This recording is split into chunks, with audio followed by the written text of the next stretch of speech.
It was 2 a.m. The only sound the ticking of the clock on the wall. Our bedroom was peaceful.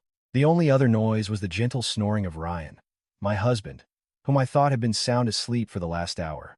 But a slight movement at the edge of the bed made my eyes, which had been feigning sleep under the thick duvet for a while, snap open. Slowly, carefully, Ryan moved. He rose from the bed, reached for the cell phone on the nightstand, and padded silently toward the balcony of our bedroom. The moonlight, slipping through a gap in the curtains, cast the silhouette of his athletic physique, the body of a man I once loved to death. The man whose status I had elevated from an entry-level employee to a director at one of my corporation's subsidiaries. I sharpened my hearing. My heart began to beat faster, not from love, but from the adrenaline of a rage that was slowly burning away my sanity. "Hello, love." His voice was a whisper, but it was sharp to my ears, long trained to be alert. "Yes, she's asleep. Sleeps like a log. She has no idea." There was a moment of silence. Ryan chuckled softly, a laugh that made my skin crawl. "Don't worry, Clarice. Everything's set. The deeds to the properties, the commercial building, even the shares in the primary company. I managed to forge her signature last month. Our paid-off notary is excellent. Now, in the eyes of the law, almost 18% of Aurora's assets are in my name. She's such a foolish woman, so trusting of her husband." I bit my lower lip hard until I felt the sting. "A foolish woman," he said. "I, who for 7 years had built the business empire my father left me, who grew its assets. And he thinks I'm stupid enough not to notice the movement of my own wealth." "Tomorrow's the day," Ryan continued, his voice growing more animated. "I've already told her. I have a business trip to London for a week. Meanwhile, we'll be flying to Paris, my love. We'll get married there. Then, we'll honeymoon across Europe using that foolish woman's money." My tears didn't fall. It was strange.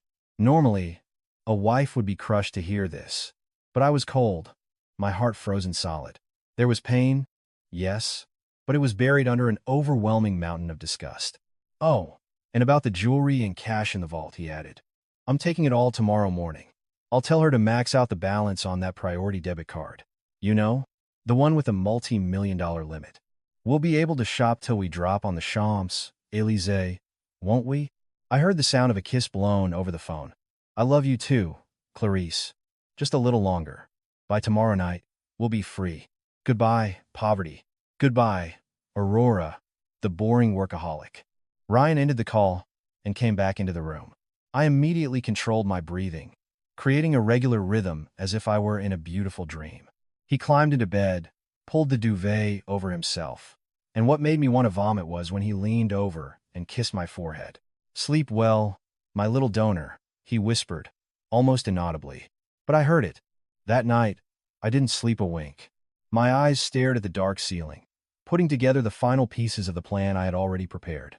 There was something Ryan didn't know. 3 months ago, when I first smelled another woman's perfume on his clothes, I hired a private investigator. I knew who Clarice was, a former men's magazine model, now bankrupt and drowning in debt from online loans. And about the assets? Ryan might think he was clever for bribing a notary, but he forgot who I was. I am Aurora.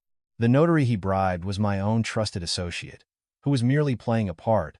The documents Ryan signed were not deeds of transfer, but a legally binding confession of debt and a waiver of all rights to our marital assets in the event of proven infidelity. He hadn't transferred my assets to his name. Instead, he had just signed his own financial death warrant. But that wasn't enough. Reclaiming my assets legally was too clean for a traitor like him. I wanted him to experience flying high, to touch the clouds, and then I would push him off a bottomless cliff. Tomorrow was his grand performance. Morning arrived with bright sunlight, a stark contrast to the darkness in my heart. I woke up first, preparing breakfast like a loving wife. Ryan's favorite perfectly cooked bacon and eggs was on the table when he came down, his face fresh and full of pretense. "Good morning, love," he greeted, sitting down to eat. "Wow, this is delicious. You really are the best wife." I smiled as I poured coffee into his cup. "Of course. You have your business trip to London today. I need to make sure you're well-fed and healthy." Ryan choked slightly, then laughed nervously. "Ah, yes, London. It's a big project. I might be very busy, so if I don't reply to messages much, don't get upset, okay? I understand, honey. You work so hard for our future. And for Daisy, I replied sweetly. Daisy, our 5-year-old daughter, was still asleep in her room. It was a blessing she didn't have to see her father's duplicitous face this morning. Suddenly, Ryan put down his fork. His face turned serious. Manipulator mode. Activated. Aurora. Look. For the operations over there. I'll need a large amount of liquid funds. The company credit card is nearly maxed out from paying vendors yesterday. Could you transfer about $1 million to my personal debit card? Or just top up the account? $1 million. An astronomical sum for a week-long business trip. He really wanted to bleed me dry before he fled. I looked deep into his eyes. There was no trace of guilt, only greed. $1 million? Isn't that a bit much for accommodations? It's for client entertainment, honey. You know, you have to spend money to make money to convince the investors. Once we land the project, the money will come back tenfold, he persuaded, taking my hand, the same hand that had held the phone to call his mistress last night. All right, I said with a sweet smile. I'll transfer it this afternoon. You just focus on packing. A triumphant grin spread across his lips. Thanks, love. By noon, Ryan began his move. I peeked through a crack in the door of my home office. He opened the vault, the code to which I had given him as a sign of my fake trust. He quickly grabbed stacks of US dollars, my mother's heirloom diamond jewelry, a Rolex watch, and several small gold bars. He stuffed it all into a small black backpack, which he then placed inside a large Louis Vuitton suitcase. He covered the backpack with a few pieces of Gucci and Armani clothing to make it look like an ordinary travel bag. Perfect, he whispered, just loud enough for me to hear. By afternoon, I did indeed transfer $1 million to his account. A notification pinged on his phone, and he let out a whoop of joy. The money's in. You're the best, Aurora. Be safe on your trip, honey, I said, my voice devoid of emotion. Evening came. Ryan showered and got ready. He said his flight was at midnight, so he'd leave for the airport at 10 p.m. While waiting, he played with Daisy until she fell asleep. At 9 p.m., Ryan went into the bathroom, a common habit of his when he was nervous. This was my chance. With my heart racing, I entered the walk-in closet. There, I had prepared a Louis Vuitton suitcase, an exact replica of his, from the model and color down to a tiny scratch I'd meticulously recreated on the handle. The only difference was the contents. I opened Ryan's real suitcase. The gleam of gold and stacks of dollars greeted me. Without wasting a second, I closed it and hid it on the highest shelf of a linen closet, behind stacks of bed covers. Then, I pulled out the fake suitcase I had prepared. Its contents? A mocking smile played on my lips. It contained no diamonds or money. It was filled with stacks of our housekeeper's old, grimy cleaning rags, greasy kitchen towels, several bricks to match the weight, and wads of old newspaper. On the very top, I placed a set of cheap, torn women's underwear and a small, sealed note. I closed the time-bomb suitcase, locked it, and placed it in the exact spot where the original had been. It was done. A minute later, Ryan emerged from the bathroom, looking fresh and smelling fragrant. He glanced at the suitcase, not a hint of suspicion on his face. I'm off, Aurora, he announced. He dragged the suitcase. That looks heavy for just a week. Don't forget my souvenir, I said, stifling the laughter that was about to erupt from my throat. Of course. I'll bring you back something you'll never forget, he replied, his words laced with double meaning. He kissed me on the cheek, a Judas kiss. Then, brimming with confidence, he walked out of the house, dragging the suitcase full of kitchen waste that he believed held his future riches. I stood at the door, waving. As the Uber he took disappeared around the corner, a wide smile bloomed on my face. Take care, honey. I hope you and Clarice enjoy Paris with those torn rags. I went back inside, locked the door, and poured myself a glass of expensive wine. I sat on the sofa, looking at the clock. The trip to JFK would take an hour. Check-in, security. They certainly wouldn't open the suitcase until they reached their hotel in Paris tomorrow. But my first surprise would arrive much sooner. As soon as he arrived at the airport, my farewell message would be delivered. My phone vibrated. A notification from my banking app. Your supplementary cardholder's account has been frozen. Ah, the game has begun. The atmosphere at JFK's Terminal 4 that night was bustling. But for Ryan, it felt like the world belonged to him and Clarice. He stepped out of the taxi with an air of arrogance, dragging the Louis Vuitton suitcase he believed contained his future. In his mind, it held not just clothes, but a ticket to freedom, cash, gold bars, and diamonds worth enough to live lavishly in Europe for years without ever working again. He strode toward the international departures check-in area. There, near a large pillar, a woman in a light brown trench coat, oversized sunglasses, and a red beret was waiting. It was Clarice. Her appearance was conspicuous, like a celebrity in disguise, when in reality, she was just a con artist about to become a fugitive's wife. "You took your time, honey," Clarice cooed, linking her arm tightly through his, oblivious to the stares of passers-by. I was getting impatient. "Is our business class ready?" Ryan beamed, kissing her cheek. "Of course. Everything is ready. See this suitcase?" He patted it proudly. "This is the key to our happiness. It's fully loaded." Clarice's eyes sparkled behind her sunglasses. "Seriously? You got everything? Didn't that idiot Aurora suspect a thing?" Ryan laughed scornfully. "She even made me breakfast and kissed my hand before I left. She thinks I'm working my ass off for her and our daughter. Poor thing." They chuckled together, a laugh steeped in moral bankruptcy. After a smooth check-in and security process, Aurora hadn't reported anything. Yet they settled into an exclusive lounge. Ryan ordered a glass of champagne, feeling on top of the world.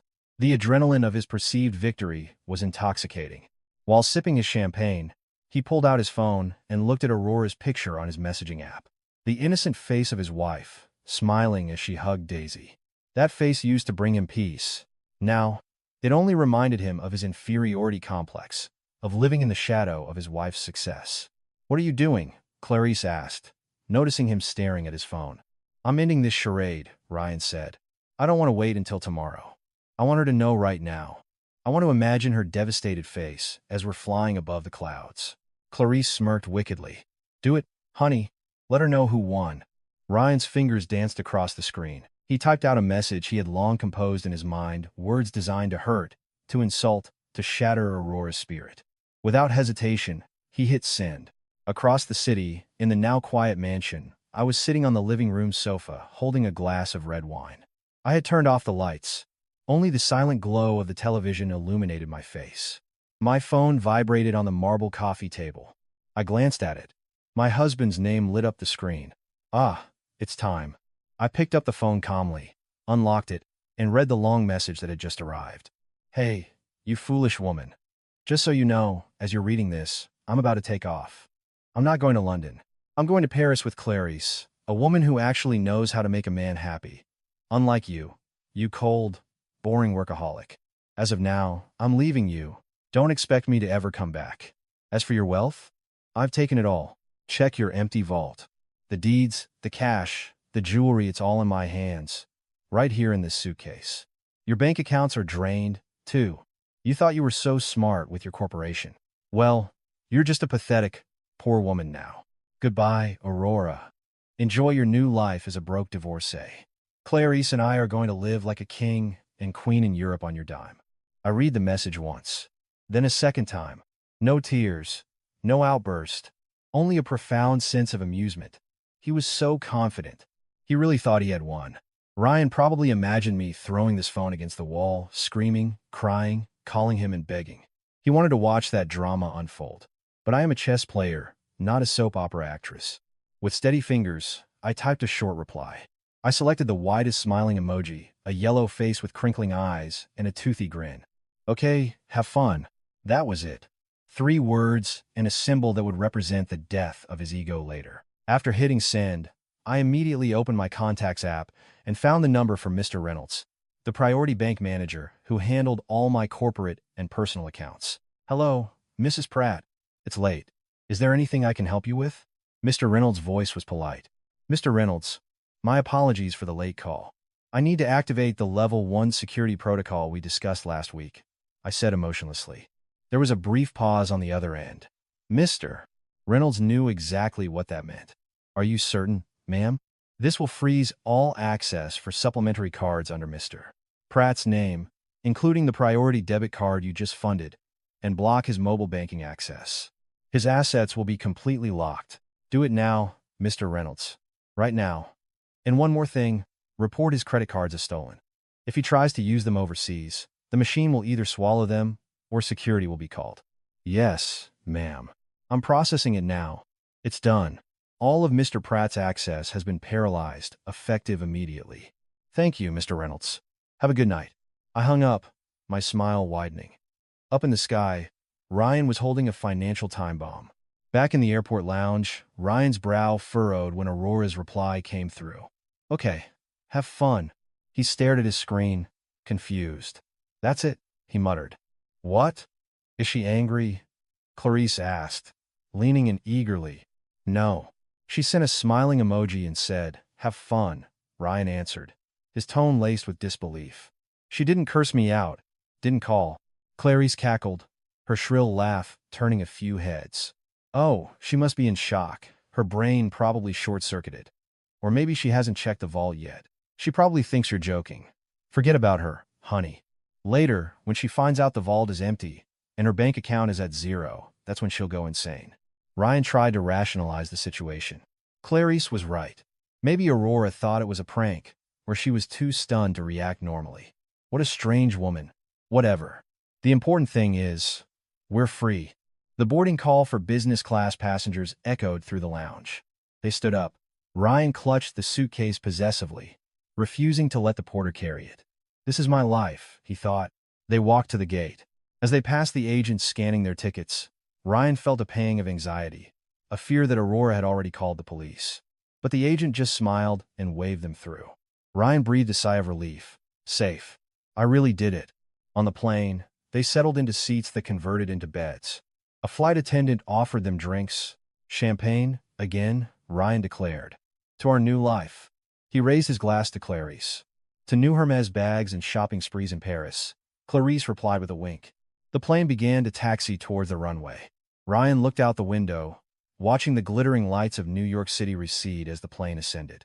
He felt like a king leaving his old, crumbling kingdom to build a new palace. Goodbye, New York. Goodbye, Aurora, he whispered. He had no idea that the cards in his wallet were now just useless pieces of plastic.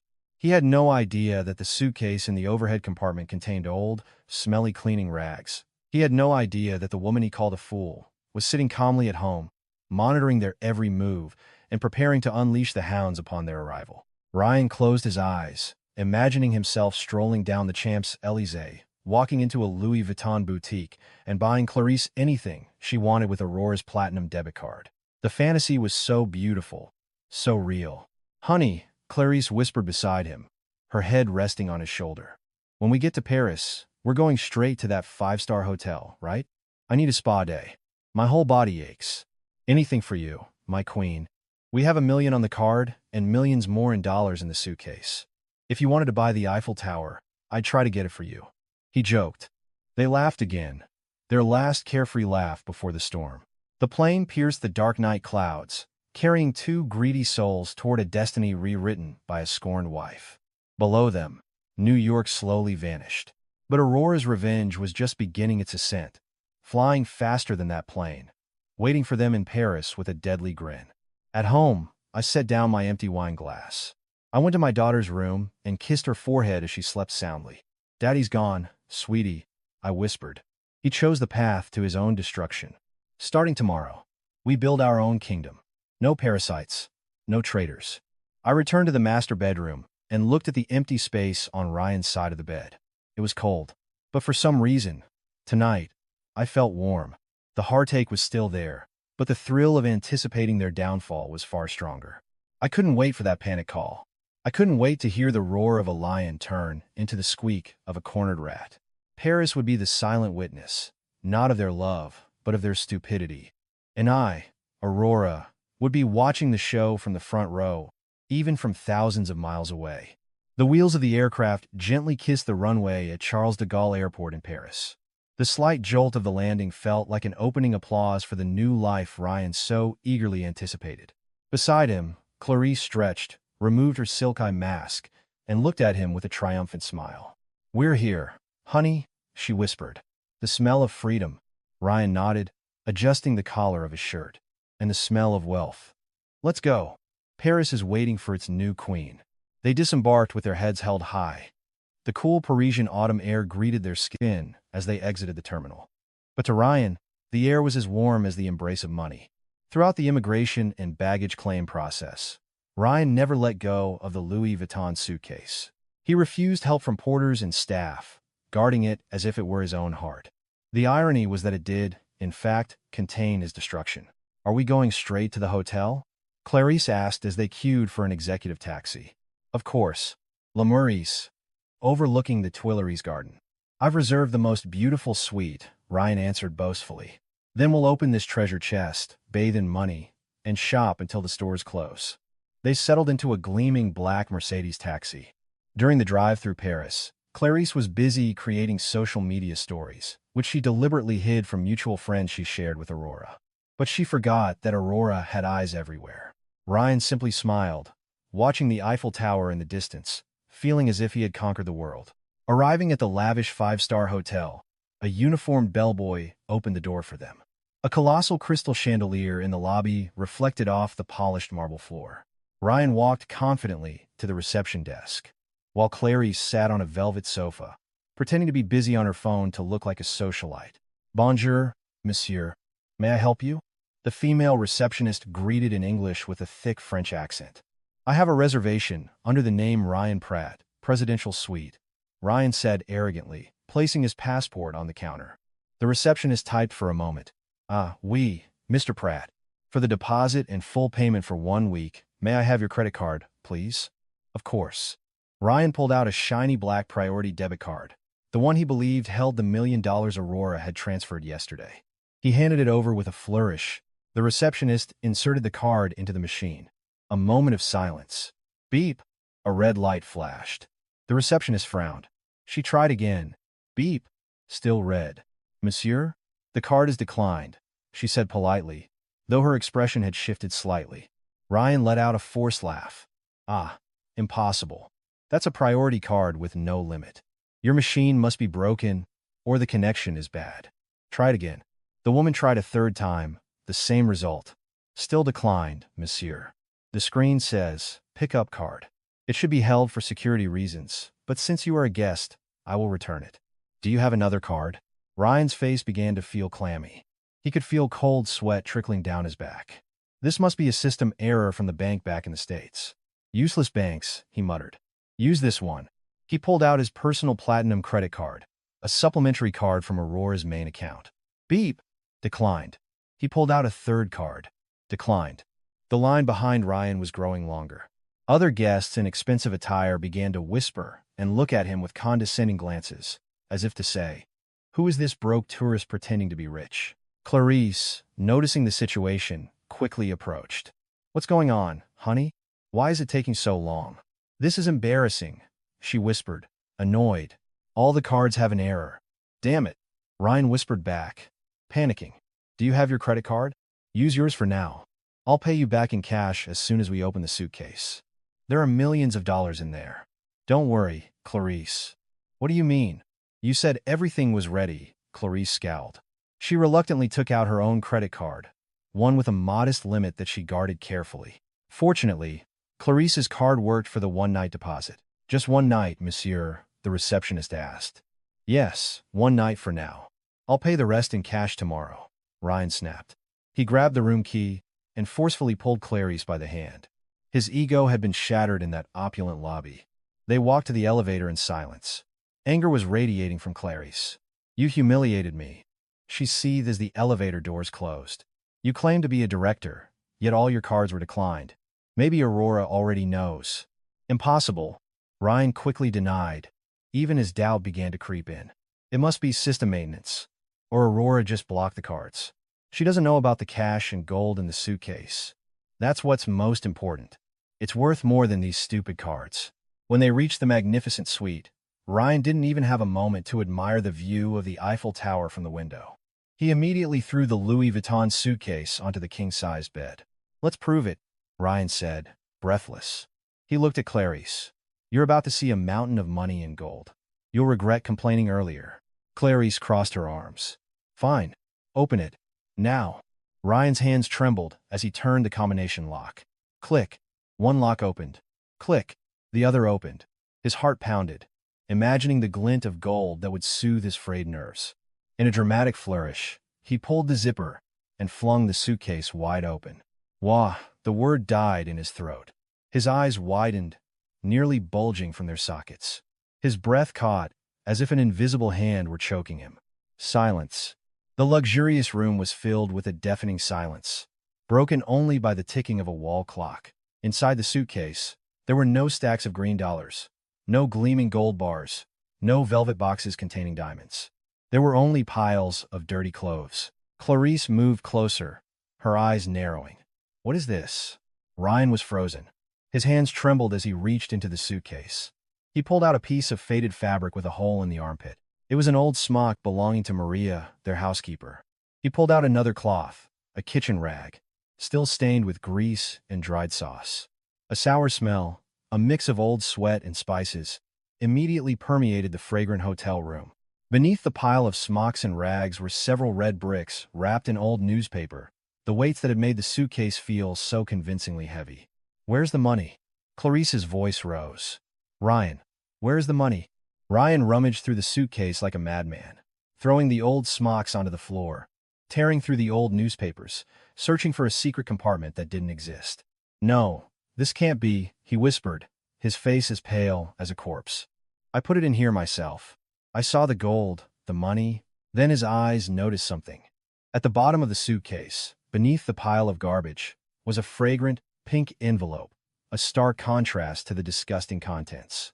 Trembling, Ryan opened it. Inside were a photograph and a piece of paper. The photo was a selfie of Aurora, smiling sweetly, holding the stacks of dollars and the diamond necklace that were supposed to be in the suitcase. And the note on the paper was written in beautiful gold ink. Hello, my dear ex-husband. How's Paris? Is it beautiful? I hope you like my new fall collection of cleaning rags. They're Maria's old ones. She was going to throw them out, but I thought they'd suit you and your favorite mistress better than being incinerated. You thought I didn't know? You thought I was a fool? I switched the suitcases while you were taking a dump, Ryan. While you were busy getting rid of your shit, I was getting rid of my own shit you from my life. Enjoy Paris with not a single cent. Your cards are dead. Your wealth is zero. And by the way, Clarice, I hope you like poor men, because Ryan is now poorer than a panhandler on a New York street corner. Welcome to your new life as vagrants abroad. Love, Aurora, the true owner of your wealth. The paper fell from Ryan's hand. His knees went weak, and he collapsed onto the thick carpet, surrounded by torn smocks and kitchen rags. Ryan, Clarice's shriek shattered the silence. She snatched the paper, read it, and then hurled her handbag at his face. You goddamn fraud. You idiot. You moron. Clarice screamed, beating him with her bag. You said you were rich. You said you got everything. All you brought was garbage. We're in Paris, Ryan. In Paris with no money. My card was only enough for one night here. What are we going to eat tomorrow? How are we going to get home? Ryan didn't answer. He just stared at the pile of bricks. His world had crumbled. The ceiling of the hotel suite felt like it was crashing down on him. He remembered Aurora's smile that morning, her kiss on his hand. The breakfast. Okay, have fun. Aurora's message. Now he understood. It wasn't a farewell greeting. It was a death sentence. Outside the window, the Eiffel Tower sparkled beautifully, seemingly mocking the two fools who had just fallen from the top of the world to the very bottom of hell in a matter of minutes. Their first night in Paris, which was supposed to be filled with passion and luxury, had turned into a brawl with no referee. The presidential suite at Le Meurice was now in disarray, not from lovemaking, but from war. You cheating bastard! Clarice shrieked, her voice hoarse after 2 hours of nonstop screaming. She had thrown pillows, a small flower vase, and even the room service menu at Ryan, who was cowering on the sofa. Ryan's once arrogant face was now a mess. A red scratch ran down his cheek, a mark from Clarice's nails when they had fought over his wallet to find only a few $100s and some loose change inside. Clarice, calm down. We need to think clearly, Ryan pleaded, holding up his hands. Yelling won't change what's in the suitcase. Think clearly? Clarice laughed hysterically, tears of rage smearing her mascara, making her look like a ghost. You dragged me to another country. You promised me a life of luxury. Hermes bags, a tour of Europe. But all you brought was trash. You know, Ryan, I left my former sugar daddy for you. I risked everything because I thought you had successfully conned your wife. It turns out you're the one who got conned. Those words, the one who got conned, pierced Ryan's heart, echoing in his mind. The image of Aurora, smiling as she handed him the suitcase, haunted him. How could he have been so stupid? So complacent. He had assumed Aurora was just a simple housewife who knew nothing. But Aurora was a businesswoman. She was used to reading her opponents, and Ryan, her own husband, had been the easiest one to read. "We still have our return tickets, right?" Clarice suddenly asked, her eyes glinting with a sliver of hope. "Check your email." "The return tickets." Ryan immediately fumbled in his pocket for his phone. He tried to open the flight confirmation email, but it seemed bad luck wasn't done with him yet. "Damn it," Ryan cursed. "What?" "Don't tell me our tickets were canceled." Clarice's voice trembled. A notification had just arrived. "Your ticket purchase has been canceled by the primary cardholder due to suspected fraudulent activity." "Aurora, she canceled our return tickets." Clarice let out a loud wail and collapsed to the floor, sobbing as she beat the expensive carpet. They were trapped on another continent. No money, no ticket home. And by morning, they would have to leave the hotel, as the deposit from Clarice's credit card was only good for one night. Morning in Paris dawned with a gray sky, as if in mourning for the fate of the two greedy souls. At 11 a.m., the room phone rang. The receptionist was reminding them of the checkout time. With heavy feet, Ryan and Clarice left the room, their stomachs aching with hunger. They hadn't eaten since the flight. Hunger was beginning to gnaw at their sanity, leaving only a primal instinct for survival. Ryan dragged the now empty Louis Vuitton suitcase. He had thrown its contents, the bricks and rags, into the bathroom trash. The suitcase was now as empty as his dignity. He still carried it, as it was the only valuable thing he had left, hoping to sell it at a flea market. In the lobby, the receptionist's once friendly gaze was now icy.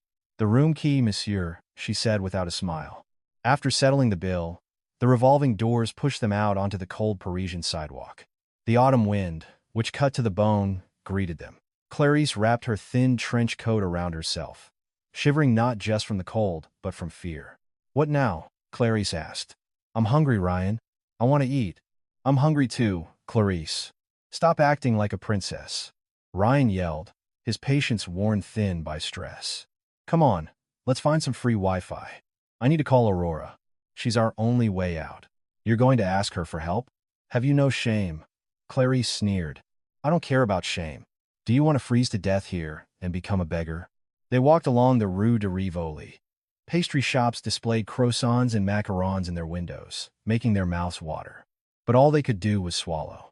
People passing by were stylishly dressed, laughing, and enjoying life. Ryan and Clarice felt like outcasts. Finally, they found a public park with free Wi-Fi. Ryan sat on a cold bench, his hands shaking as he opened his messaging app. His wife's name was still there. He once wanted to delete it, but now that name was his only hope. Ryan pressed the video call button. It rang and rang. Ryan's heart felt like it would burst from his chest. "Answer, Aurora. Please, answer." Suddenly, the screen changed. Aurora's face appeared. She was sitting in her large office chair, wearing an elegant white blazer. Behind her was a view of the Manhattan skyline. She looked powerful, beautiful, and most painfully for Ryan, incredibly happy. "Hello, ex-husband," Aurora said, her voice flat, devoid of anger, only a terrifying calm. "How's Paris? Enjoying the shopping?" "Aurora." Ryan's voice cracked, on the verge of tears. "Aurora, help me. Help us. We're stranded. The cards don't work. The return tickets were canceled. We don't have a single cent. We haven't eaten." On the screen, Aurora slowly sipped her coffee. "Oh, is that so? What a shame. I hear the escargot is delicious there." "Aurora, don't joke around. This is serious," Ryan begged, lowering his voice, swallowing his pride. "Forgive me, Aurora. I was wrong. I was a fool. I'm sorry for cheating on you. Please, just send a little money so we can buy a ticket home. I promise, I'll pay you back when I get to New York. I'll kneel at your feet." Clarice, beside Ryan, also leaned into the screen, her face pleading. "Ma'am Aurora, please help us, ma'am. I was wrong." Aurora laughed, a crisp yet sharp sound. "You two are hilarious. Yesterday, you called me a foolish woman. Today, you're begging like drowned rats," Aurora said, her gaze hardening. "Listen to me, Ryan. We were separated in the eyes of God the moment you sent me that text. In the eyes of the law, my lawyer is already handling it. so don't you dare call me your wife. But Aurora, I'll die here. That's your problem now, Aurora cut in swiftly. I'm busy. I'm growing my company, expanding the business that was long held back because I was too busy taking care of a spoiled husband like you. Now that the dead weight named Ryan is gone, my company is soaring. I'm enjoying my wealth. Alone, with my daughter. No parasites. Aurora. For Daisy's sake, Ryan tried to play his last card, their daughter. Aurora's face hardened.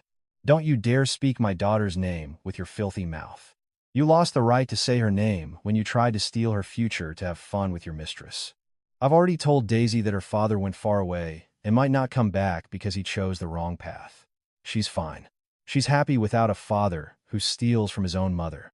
Aurora, please. Enough, Ryan. Enjoy your vacation. You wanted to be a vagrant in Paris? Fine. That's a fitting punishment for a man who feeds his mistress with his wife's money. And as for you, Clarice, Aurora looked directly at her through the screen. Ryan is all yours now. Completely. Free of charge. No wealth, no position, no dignity. Enjoy the trash you stole. Click. The call ended. Ryan stared at the phone screen, which had returned to the home screen. Blank. His last hope had been mercilessly crushed. She really left us here to die, Clarice whispered, her face pale. The sun began to set. The streetlights flickered on. The air grew colder. Their stomachs ached with a deeper hunger. They got up from the bench, not knowing where to go. Sell that suitcase, Clarice said suddenly. Let's find a second-hand shop. It's an original, right? Someone will surely buy it. A small spark of hope ignited in Ryan. Right. This Louis Vuitton suitcase was worth thousands. If they could sell it, they might have enough for food in a cheap motel. They walked, searching for a luxury consignment store. After walking for over a mile, they found a vintage shop that was still open. Ryan entered confidently, placing the suitcase on the counter. I want to sell this. Original Louis Vuitton, he said in broken English.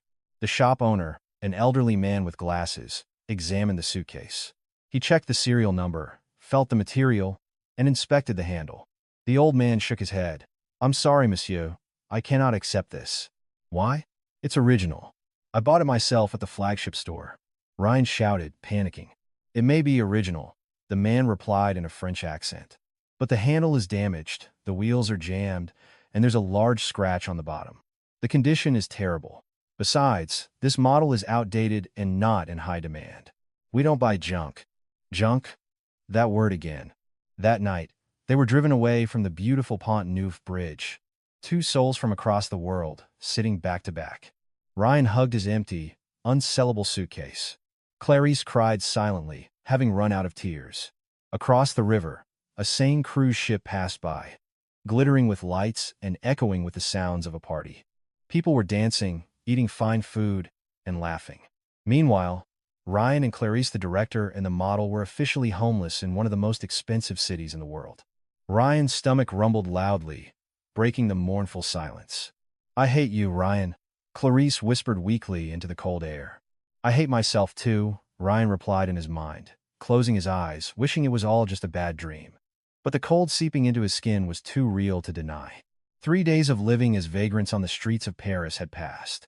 The City of Lights had become an open-air prison, torturing them slowly. The expensive perfume on their bodies was gone, replaced by the stench of sour sweat and city grime. The designer clothes they wore when they left Ryan's silk shirt and Clarice's bodycon dress now looked ridiculous.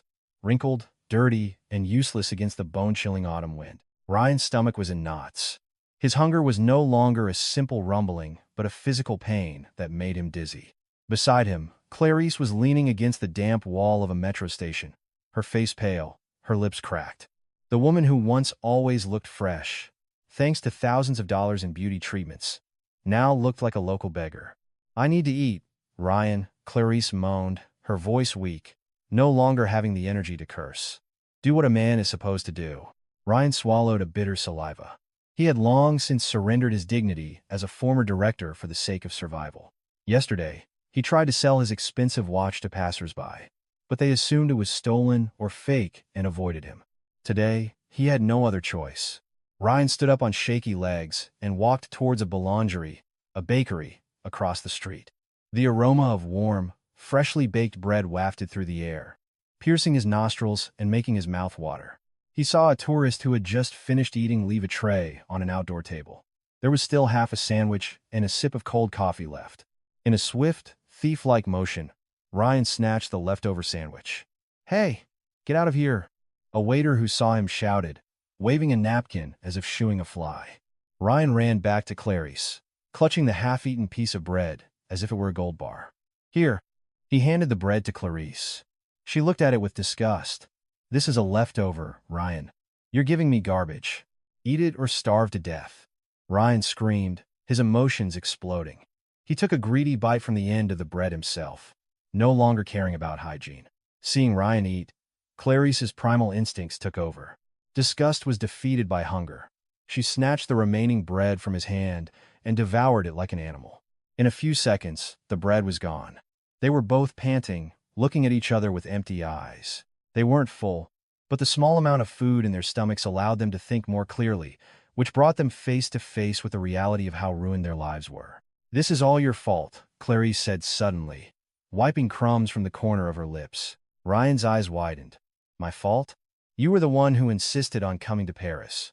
You were the one who pushed me to drain Aurora's wealth. If it weren't for your expensive lifestyle, I wouldn't have done this." "Oh, so you're blaming me?" Clarice stood up, her voice rising, attracting the attention of passers-by. "You're the fool who pretended to be smart, a so-called brilliant director who got tricked by his own wife. That wife of yours is a demon, and you're the idiot for not realizing she switched the suitcases. What kind of man can't tell the difference between the weight of gold and bricks?" "Shut up." Ryan stood up too, his face red with rage. "If you weren't so busy sleeping around with God knows who before you met me, maybe you would have used that brain of yours to help think." "You bastard." Clarice shoved Ryan hard. Ryan, furious and exhausted, lost control. He slapped Clarice across the face. Crack! The sound was loud and sharp. Clarice staggered back, holding her cheek, a look of disbelief in her eyes. In New York, Ryan had always treated her like a queen. Now, on a cold sidewalk in Paris, he had hit her. "You slapped me," Clarice whispered, trembling. Then she screamed and lunged at him, scratching his face and pulling his hair. They fought on the sidewalk, like two stray cats fighting over territory. People stopped to watch.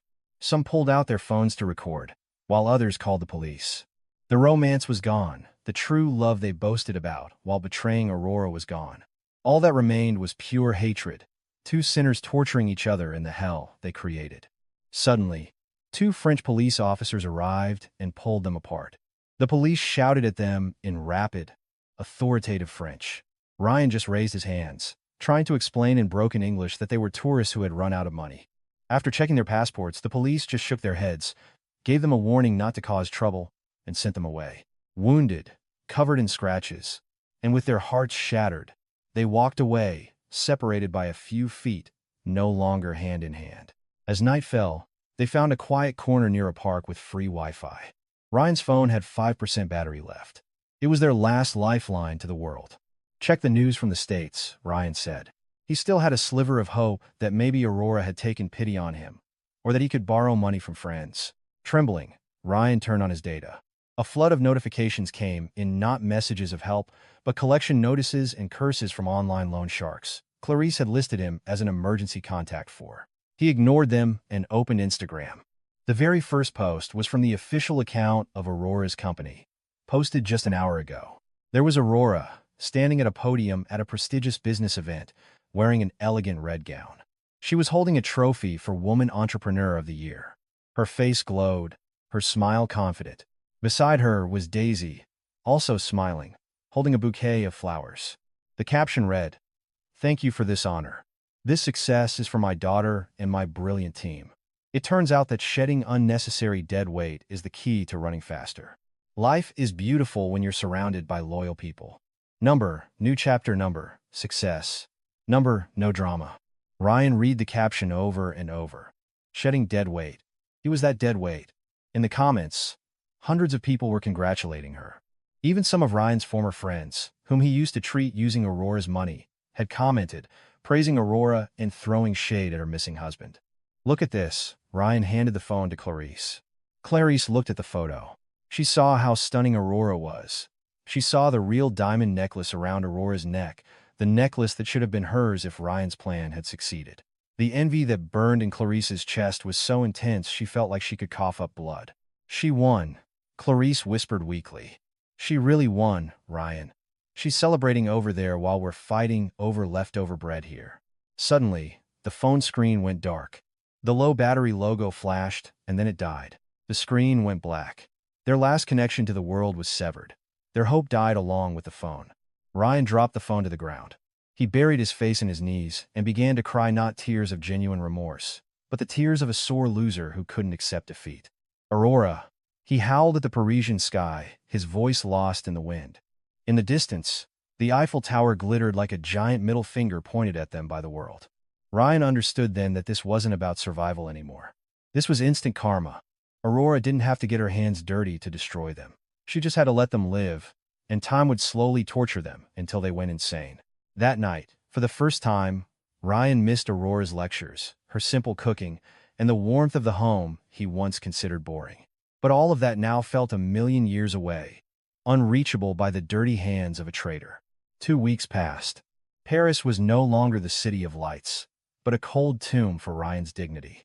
Winter was beginning to set in, freezing the last remnants of his humanity. Clarice was gone.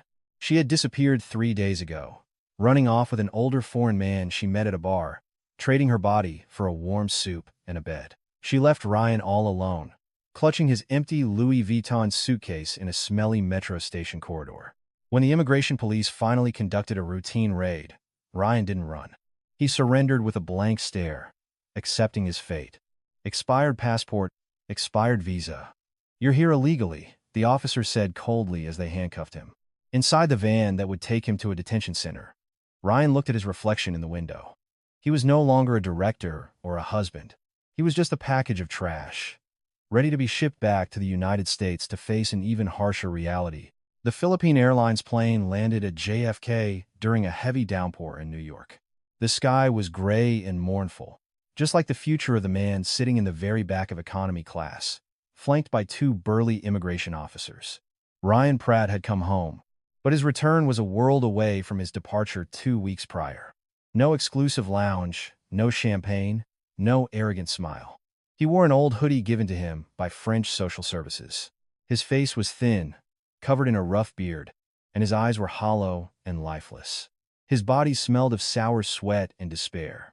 As the plane's wheels touched the runway, Ryan remembered the cruel message he had sent to Aurora. "Goodbye, you broke divorcee," he had written. The irony slapped him so hard he felt nauseous. Now, he was the poor in wealth, in dignity, and immorality. "Let's go," the officer beside him ordered as the plane came to a stop. They escorted Ryan out. He hoped he could just slip out of the airport and disappear into the alleyways of New York. But Aurora was a chess master who was always 10 moves ahead. She hadn't just blocked his ATM cards. She had also ensured a proper welcome for her husband. Right outside the jet bridge, 4 uniformed NYPD officers were waiting. One of them held a red folder. "Are you Mr. Ryan Pratt?" one of the officers asked. Ryan nodded weakly, his knees trembling. "We are placing you under arrest for embezzlement of company funds from Aurora Holdings Incorporated, amounting to $15 million, forgery of documents, and theft of jewelry. Here is the arrest warrant." Ryan couldn't even defend himself. Click. The cold handcuffs were fastened around his wrists. That sound was more terrifying than a death sentence. The other arriving passengers stared at him. Some whispered, others recorded with their phones. Ryan bowed his head low, wishing the floor would crack open and swallow him whole. 3 days later, in the visiting area of a detention facility, Ryan sat on a cold steel chair. He wore an orange inmate jumpsuit. His head had been shaved. He looked 10 years older. He waited anxiously. His court-appointed lawyer said someone wanted to see him. The door opened. The scent of expensive perfume filled the air, a scent so familiar to Ryan. The scent of home. The scent of the luxury he had thrown away. Aurora walked in. She looked breathtaking in an elegant navy blue dress. Her hair was perfectly styled, her makeup subtle. She carried a real Hermes bag, not a suitcase full of garbage. Aurora sat down opposite Ryan, separated by a glass table. There was no emotion on her face, only a stillness like a lake before a storm. "Aurora." Ryan's voice broke, thick with suppressed sobs. Aurora, forgive me. Aurora just looked at him. Hello, Ryan. How was your vacation? I heard you were deported for panhandling on the Champs-Élysées. How embarrassing for a former director. I was wrong, Aurora. I was wrong, Ryan pleaded, trying to reach for her hand across the table. But Aurora pulled her hand away with disgust. Please, drop the charges, Aurora. I don't want to go to jail. I'll do anything. I'll be your servant, your driver, anything. For Daisy's sake, Aurora. Daisy needs a father. At the mention of Daisy's name, Aurora's eyes turned to ice. Don't you dare speak my daughter's name. You lost the right to say her name the moment you tried to steal her future, to have fun with your mistress. It was Clarice who forced me. She was the one who pushed me. Ryan tried to shift the blame, his cowardice on full display. Aurora chuckled softly, a chilling sound. Always blaming others. You know, Ryan, I've known about you too for 6 months. I kept quiet. I gave you a chance. I waited for you to come to your senses. But what did you do? You planned to bankrupt me. You thought the notary was a fool. You thought I didn't know you forged my signature. Ryan's eyes widened. So, it was all a trap? All of it? Yes, Aurora replied calmly. The $1 million I transferred to your debit card was fake funding from a virtual account I designed to auto-block upon any international transaction. The property documents you carried were just color photocopies with no legal value. And the suitcase. Aurora smirked, a smile that froze Ryan's blood. That suitcase was my masterpiece. I wanted you to feel what it was like to be at the peak of hope, only to be thrown to the very bottom of reality. The moment you opened that suitcase in that 5-star hotel and saw those old rags, that was the moment I savored. You traded a diamond of a wife for bricks. So I gave you real bricks. Ryan sobbed uncontrollably. His heart was shattered, not out of remorse, but because he finally understood that he had been completely and utterly outplayed in intelligence, in strategy, and in morality by the woman he had underestimated. How long will I be in jail, Aurora? He asked weakly. My lawyers are preparing the cases. Embezzlement, forgery, theft. With the evidence I have, you'll get no less than 12 years. Aurora answered coldly. And when you get out, you'll be old, poor and alone. No one will hire an ex-convict. You're evil, Aurora. You're evil. Aurora stood up. You planned to leave me and your daughter with nothing. You wanted us to suffer while you partied in Europe. I'm simply returning what you sowed, Ryan. This is your harvest. Aurora adjusted her bag, ready to leave. Oh, and one more thing, she said, turning back before walking out. Our divorce has been finalized by the court. I have full custody of Daisy. All assets have reverted to me. And your parents' house, the one you mortgaged for your online gambling last year. The bank was about to foreclose, but I bought it. Your parents are living there now only by my mercy. So, don't expect them to help you. Ryan slid from his chair and collapsed onto the cold floor, whimpering without a sound. Everything was gone. He had been skinned alive by his own greed. Goodbye, Ryan. Enjoy your new world, Aurora said, and walked out without a backward glance. 1 year later, a lavish rooftop restaurant in a Manhattan skyscraper was filled with laughter. Aurora stood in the center, holding a glass of wine, surrounded by business partners and friends. They were celebrating her company's expansion into the global market. Congratulations, Mrs. Pratt. Your achievements this year have been incredible, a foreign investor praised. Thank you. It's all thanks to the team's hard work and my peace of mind. After I threw out the toxic waste, Aurora replied with a meaningful smile. In a corner, Daisy, now 6 years old, played happily with her nanny. She had grown into a bright and cheerful girl, far from the shadow of her father. Aurora walked to the balcony, looking out at the glittering city lights. The wind caressed her face. She felt free, so incredibly free. She remembered the last news she heard about Clarice. The woman had been arrested on the Italian border for immigration violations and prostitution. She was now in a women's prison there, with no visitors. Meanwhile, Ryan was serving his time in a federal penitentiary, a victim of bullying from other inmates who despised white-collar criminals. Justice had found its way. Aurora sipped her wine. The taste was sweet as victory. She had learned a valuable lesson: never wake a sleeping lioness, and never underestimate a quiet wife. Because when a good wife turns bad, even the devil sits down to take notes. Aurora smiled and returned to the party, leaving the dark past behind to face a future as brilliant as the diamonds her husband had failed to steal. 5 years later, The golden afternoon sun filtered through the trees at a private villa in the Hamptons. The air was fragrant with the scent of gardenias and peace. Far from the noise of New York City and the memories of courtrooms and prisons, Aurora sat on a wicker chair, holding a book. She was no longer the Aurora of 5 years ago, waiting nervously for her husband. The Aurora of today looked younger, her skin healthy, the worry lines on her face gone. "Mom, Mom, look." A cheerful shout broke Aurora's reverie. Daisy, now 10 years old, ran up the porch steps, her hair long and her face radiant. She was holding a small golden trophy. "You on the piano recital again?" Aurora asked, opening her arms to hug her daughter. "Yes. The judges said my Für Elise was perfect, and Uncle Adrian said my tempo was just right." Aurora beamed, kissing Daisy's head. "That's my girl. I'm so proud of you." The name Adrian made Aurora turn her head. Coming up the path was a handsome man in a white linen shirt. Adrian, a renowned landscape architect Aurora had met at a charity project 2 years ago. This man was the polar opposite of Ryan. Adrian never asked about her bank account. He never demanded expensive things. In fact, he was always the one reminding her to rest. He loved Daisy as if she were his own, not as a tool to manipulate her mother. "Congratulations, Princess," Adrian greeted, handing Daisy a strawberry gelato. "Thank you, Uncle Adrian." Daisy took the ice cream and ran to a nearby hammock. Adrian sat down next to Aurora and took her hand. "She's growing up so happy. Aurora, you succeeded." Aurora looked at Daisy, her heart warm. Her biggest fear had been that Daisy would grow up with the trauma of a broken home. But it turned out that removing the poison was what allowed the tree to flourish. "I used to think my happiness was destroyed when Ryan betrayed me," Aurora whispered. "It turns out it was God's way of clearing the path for true happiness. The past is over, Aurora," Adrian said gently. "Ryan has paid for his mistakes. You've gotten your justice. Now, it's your time to reap your rewards." Aurora nodded. It was true. The last she heard, Ryan had been released on parole last month. He was working odd jobs, living in a cramped rental, and was constantly sick. No Clarice, no wealth, no respect.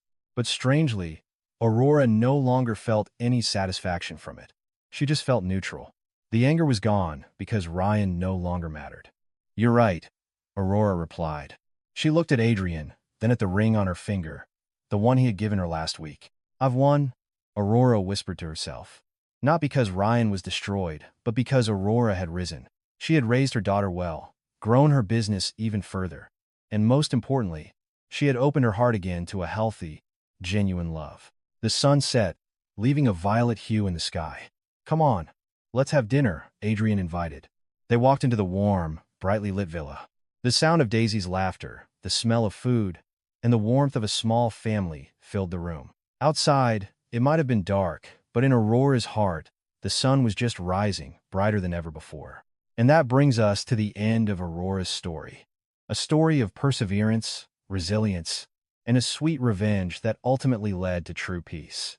As you've been listening, wherever you may be in the world at this very moment, I wonder, what were you doing?